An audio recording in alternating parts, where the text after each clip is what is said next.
So first message I got was hard work pays off. Put all the cards back in, shuffled again, got new messages. Let's see what we have from Gospel of Freedom by Josephine Rieder. It's a book about Martin Luther King Jr.'s letter from Birmingham jail.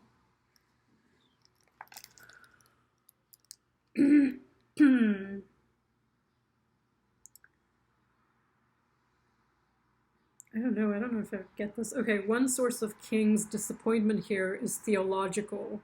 Ministers who argue that these are social issues with which the gospel has no real concern. The Christian citizenship is in heaven.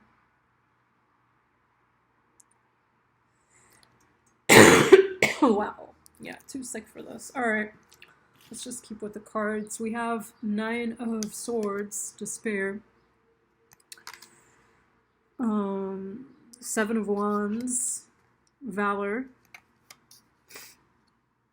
9 of Cups, Content. The 9 of Cups comes after some deep digging within with the Hermit. So it feels like, I don't know.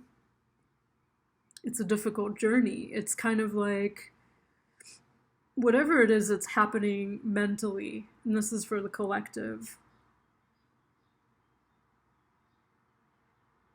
it's meant to like wake us up, because we also have Judgment here.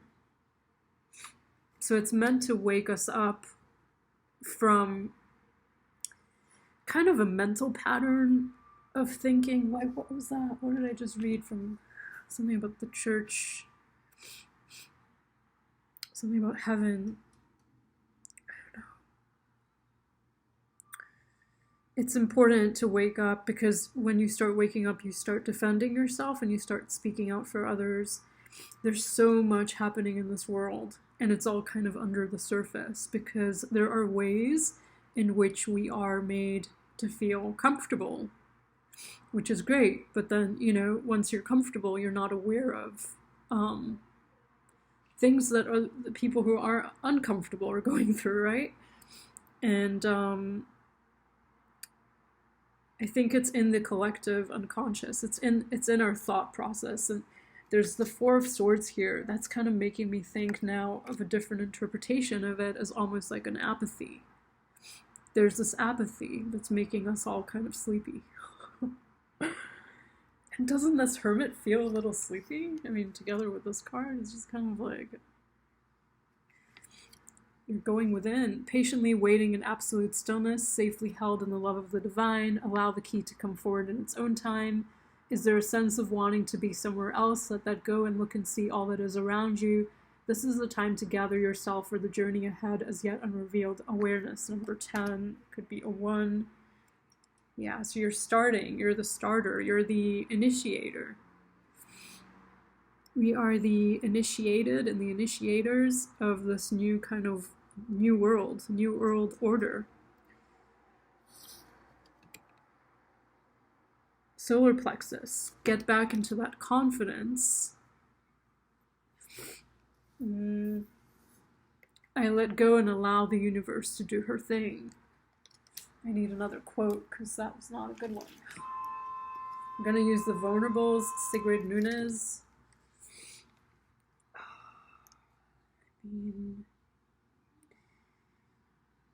Okay, so among pandemic hobbies, birding rose high on the list of most popular, counted a blessing that the first wave coincided with the spring migration. The vicarious joy of watching creatures who are free to fly and socialize with one another. Yeah, okay.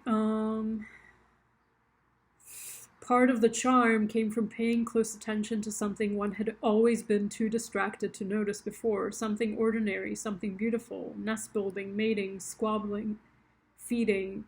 To think that all this has been going on just outside the window, and with the usual racket of human activity stilled, how much easier to appreciate birdsong. Okay, so you get what's taught you. Well, maybe you don't get it, but, it's talking about freedom, and I'm reading a book here, Gospel of Freedom. I didn't start reading it yet, but I'm picking out quotes from it by Josephine Rieder about Martin Luther King, right? So suddenly it's becoming something political. We're taking it here from the mundane. The mundane is telling you that because of an unusual circumstance like a pandemic, suddenly you're noticing things that you didn't notice before. You're paying more attention. And you were too distracted to notice before. And remember, I was talking about comfort, how it's distracting. You're kind of watching your TV, you're eating your junk food or whatever comfort food you eat, and you kind of fall into these patterns of, I don't even know. I mean, it's kind of just like being soothed, being comforted, being soothed, being numbed. It's a numbing sensation. What did Pink Floyd say? Comfortably numb. Let me pick out those lyrics. I mean, I'm going kind of freestyle today because I'm a bit sick. If you can't hear my voice, and I've been coughing. So,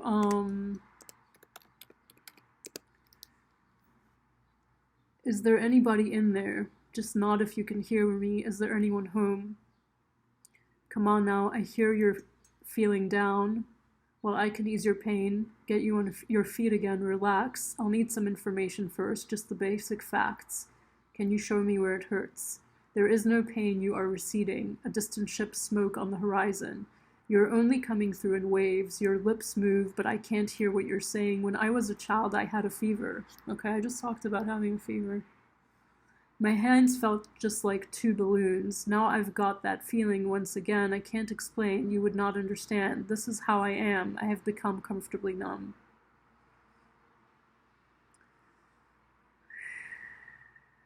Yeah. So our world is really like, I mean, I'm hearing a lot of positive messages online of like this new world order. And yet, you know, I'm getting other messages. To each their own, right? There's so much suffering in the world. And we've become so comfortably numb.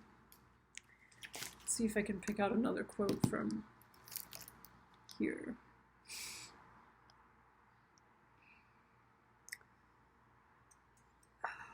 "100 years of delay have passed since President Lincoln freed the slaves, yet their heirs, their grandsons, are not fully free.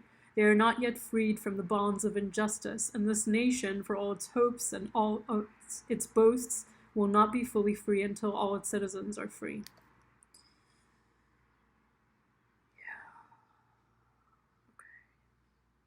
We preach freedom around the world and we mean it, but are we to say to the world and to each other that this is the land of the free except for the Negroes, that we have no second-class citizens except Negroes, that we have no class or caste systems, no ghettos, no master race except with respect to Negroes? Okay, so yeah, I mean, that's really like touching on it very strongly. It feels like this is a big wake-up call. And I was specifically like asking, you know, I was trying to channel like collective. I do this each time because sometimes I'll get, a lot of the time I'm getting my own energy and I'm like, okay, I can't read this. This is about me. So I try to really like figure out what's going on in the collective. And it feels like this Four of Swords, which usually I will just kind of read it as, you know, no communication or a time of rest, a time of taking it easy, it's peace of mind. Here I'm just reading it as a numbness. You're comfortably numb. What's going to wake you up? So something that I kind of remind people a lot of the time when I get to know someone and I'm like, you know, I kind of want to leave this person with something. I always want to leave people with something when I get to know them. I don't know if you're the same way. I'll tell them that, like, we're all animals, because we forget that. And someone told me that once, and it just kind of blew my mind, because she was saying that humans are the only species of animal that are obsessed with themselves. And that keep having to prove that they're human, that they're not like the other species. I mean, yes, we're more self-conscious, we're more self-aware, we're the ones writing books and opening schools and all that. I don't see any other animals doing that, but like, it's just kind of Are we the more intelligent species? I doubt it. It's just a different type of intelligence. It's a different type of development. We're ruining a lot of things. We're destroying a lot of things. We're creating a lot of suffering. And I think that's where this kind of almost like a kundalini rising is coming up. Because you need to let go and allow the universe to do her thing. And if you do that, you know, what's going to change? Like our whole system of building homes and of eating and of pollution and of garbage waste disposal, chemicals, chemical plants, I don't know, the whole, like our whole world and the justice system and, oh God, you know, I could keep going, but it's just important. And this is on an individual scale. I'm not talking about like a major thing. I'm just talking about each person on their own, figuring out how they can start waking up and not numbing out. Because what is numbing out, you know? What is numbing out? What's that for you, right? Is it drugs? Is it alcohol? Is it just kind of sleeping away your worries, or trying to forget things, trying to not deal with things, not talk about things that are going on, sweeping things under the rug, watching a lot of TV, eating a lot of comfort food, like I said before. I mean, that's very surface level, but that can get you there too, like smoking weed. I don't know. People do things to numb out, and they're not going to tell you that because they're doing it, right? That's their lifestyle. Why would someone live a certain life and advertise that this is their numbing strategy? I mean, if they're self-aware enough and they want to change, they might. But most people don't want to change because change is scary. And until like you have this really crazy thing happen to you, you don't really want to change. But it's happening. We're all waking up. We're needing to wake up. Too much time spent in the hermit mode can also be a certain comfortable numbness. Like if you just pride yourself on, I'm spiritual, I'm better than the rest. No, we're all in this together. Get this, if our planet is in danger, the spiritual people, like they're not going to be, the people who are more enlightened don't survive natural disasters just because they're more enlightened. We all go down the sinking ship if it sinks. And so it's kind of important to start waking each other up. And like I said, it's nothing crazy. It's just kind of changing your patterns of behavior, changing what you're eating and changing how you're thinking, and maybe changing where you live, or trying to get solar panels on your house, or recycling, or looking into what's happening in your community and trying to help people out, and not just ignoring homeless people on the street, but like actually engaging with them in conversation and figuring out what their story is and how they got there. Because I had this kind of awareness a while ago about homeless people, that it's people who like, it's like others have given up on them, right? It's not necessarily a lack of home, it's like a lack of care. It's a lack of kindness, it's a lack of love, lack of empathy.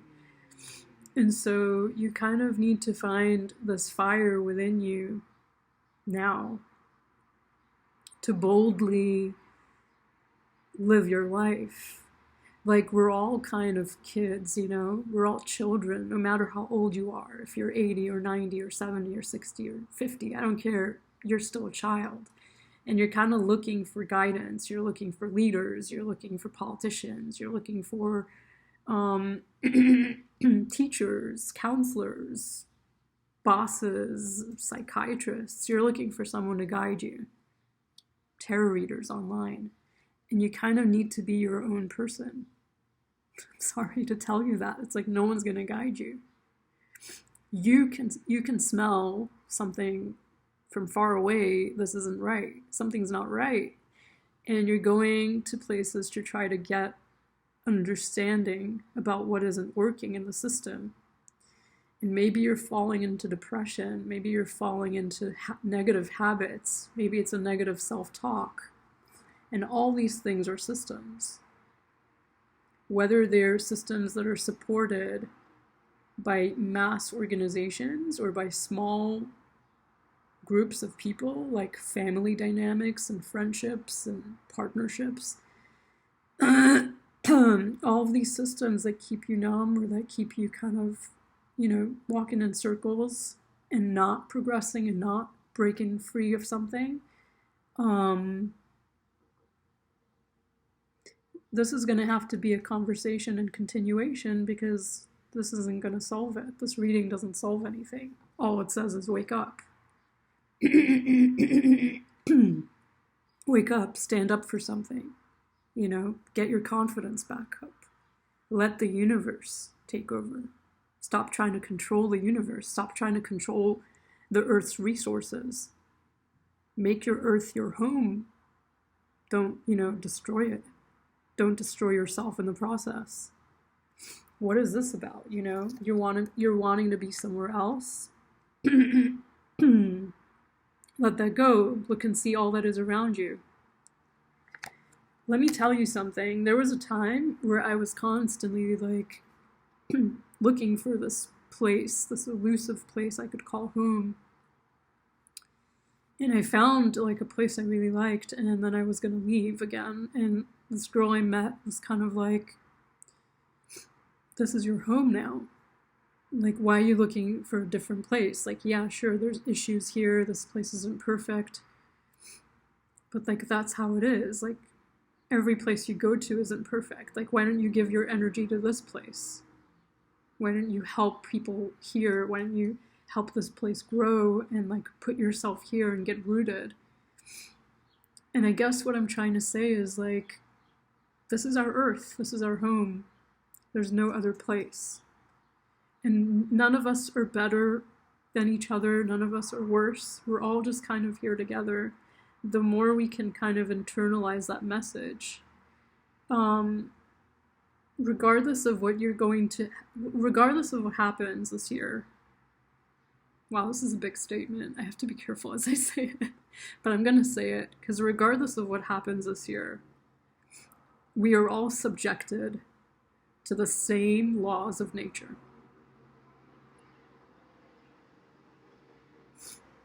You get what I'm saying? If you think you can cheat someone, you can hurt someone, you can get revenge against someone, you can put someone behind bars, or you can do whatever, whatever you're thinking you can do to another person, this world is up against extremes. And it's all because of human conduct. Right? Whether it's a threat of a third world war, whether it's pollution, natural disasters, there's just so much, and we're all responsible, and yet we're looking for someone else to guide us, and we all just kind of need to rise up. And maybe that's kind of a state of surrender, because you let go and allow the universe to do her thing. But it's also a state of, finally taking responsibility for your life and for your thoughts, instead of sitting there and saying, oh, I hate this, I hate that, I hate this. Get up and do the positive things that you want other people to do. Do that and model behavior that is kind of becomes an instruction guide for other people and how they should live their lives. Because regardless of whether you're more spiritual, more famous, more rich, more intellectual, more good-hearted or good-natured, if this world is in danger, we're all going down that ship together. So it's kind of a time to start waking up and start treating every person as your brother. Yes, even during times of war, every person is your brother. And figure out that this world isn't about fighting other people. This world is about figuring out how to undo all the bad things we did throughout history so that we can start surviving. I'm not even talking about thriving here, surviving. Literally, this world is in danger. And it's not because of anything, you can't blame anyone. You just have to take responsibility for your own actions, because we're all living an unconscious life. We're all somehow connected in this unconscious lifestyle.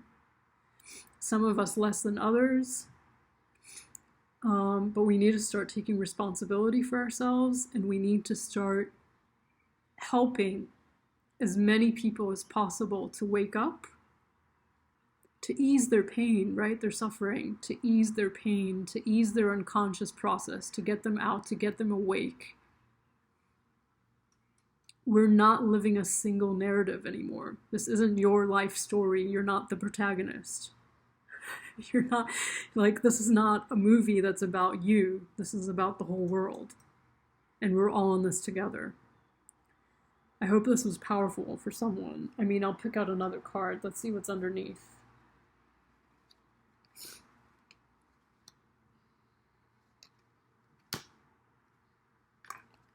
Gotta take all of them.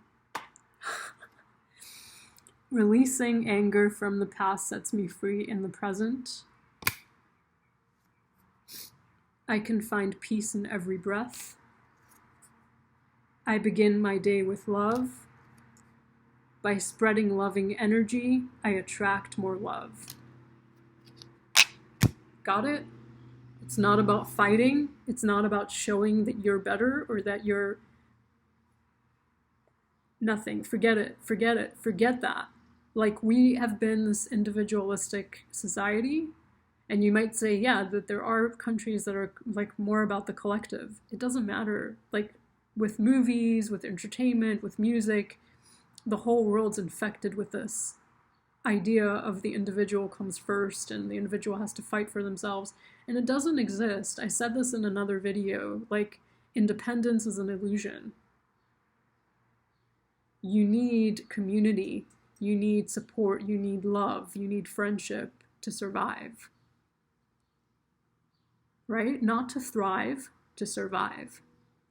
And when we put each other against each other, when we start saying, that person's like that and that person's, and we create these communities that are against other communities, or that are fighting wars, or that are more privileged and the other people are poor and homeless, or that are black versus white versus Hispanic. And I'm not saying here that the whites are treating the blacks badly. I'm not saying anything like that. I'm just saying that this exists. Right? That there's these distinctions that exist because they've been created throughout history through systemic oppression. But now, whether that systemic oppression exists or not, continuing to hold by these systems is continuing a narrative where some people need to fight against other people, and then, guess what happens? The people are all, if you can just imagine these little ants, all these little ants are going against each other instead of working together. And when they're going against each other, they're not realizing that there's global warming, that there's war, that there's this, that there's that, all this stuff that's happening in the world. We're kept blind from because we're too preoccupied with our single person narrative, thinking that we're more important, thinking that our lives deserve, something special that other people's lives don't deserve. And the whole system of economy, money, right? Money is a system that basically keeps you dependent because you're constantly striving to make money. And so you're creating false narratives about who you are or what your life is about. And you really become kind of hypnotized by this life. And you forget that there's a bigger narrative. You forget that there's a God. You forget that there are things like natural disasters, that these things can wipe out everything. And you're just saying, well, it's fine, I live in the present, it doesn't matter to me, I don't think like that. But if you're really able to tap into it and change your life, why wouldn't you do that?